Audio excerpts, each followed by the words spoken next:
Hi, ഞങ്ങളങ്ങനെ ആദ്യമായിട്ട് water മെട്രോയിൽ കയറാൻ വേണ്ടിയിട്ട് ഓടി പോവുകയാണ്. ഓടിയൊക്കെ പോയെങ്കിലും അവിടെ എത്തിയപ്പോൾ അത്യാവശ്യം നല്ല വലിയ ക്യൂ ഉണ്ടായിരുന്നു. അതുകൊണ്ട് തന്നെ കുറച്ച് നേരം നമ്മൾ വെയിറ്റ് ചെയ്യേണ്ടി വന്നു. അശ്വിൻ്റെ ഫ്രണ്ട്സിൻ്റെ കൂടെ ആയിരുന്നു ഞങ്ങൾ പോയിട്ടുണ്ടായിരുന്നത്. കുറച്ച് നേരം വെയിറ്റ് ചെയ്യേണ്ടി വന്നെങ്കിലും കുഴപ്പമില്ല. സെക്കൻഡ് ബോട്ടിൽ കയറാനുള്ള ഒരു ഭാഗ്യം നമുക്ക് കിട്ടി. ഭാഗ്യം എന്ന് തന്നെ പറയണം ഗൈസ്, കാരണം ഞങ്ങൾക്ക് ശേഷം ആകെ 2 പേരെയും കൂടി അവർ ആ ബോട്ടിൽ കയറ്റിയിട്ടുള്ളായിരുന്നു. പക്ഷേ ബോട്ടിലെത്തിയപ്പോഴാണ് അതിൻ്റെ ഒരു പ്രശ്നം ഞങ്ങൾ മനസ്സിലാക്കിയത്. കാരണം ഇരിക്കാൻ സീറ്റിലായിരുന്നു ഗൈസ്, നിൽക്കേണ്ടി വന്നു. പക്ഷേ കുഴപ്പമില്ല, നിന്നുകൊണ്ട് തന്നെ നമുക്ക് കുറച്ചും കൂടി ഒരു നല്ല വ്യൂ കിട്ടിയതുപോലൊക്കെ തോന്നി. ഒരു 360 ഡിഗ്രി വ്യൂ കിട്ടി എന്നൊക്കെ വേണമെങ്കിൽ പറയാം.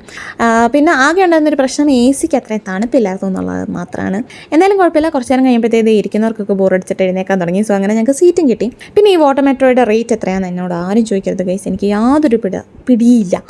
ആരോ ടിക്കറ്റ് എടുത്തു, ഞാൻ അതിൻ്റെ പുറകെ കയറി, അത്രേ ഉള്ളൂ. സോ അങ്ങനെ നമ്മൾ ഫോട്ടോ വെച്ച് എത്തി. അതായിരുന്നു നമ്മുടെ ഡെസ്റ്റിനേഷൻ. അവിടെ എത്തിയപ്പം വാട്ടർ മെട്രോയുടെ ഒരു മോഡലൊക്കെ വെച്ചിട്ടുണ്ടെന്ന് അതൊക്കെ കണ്ടു, അത്രേ ഉള്ളൂ.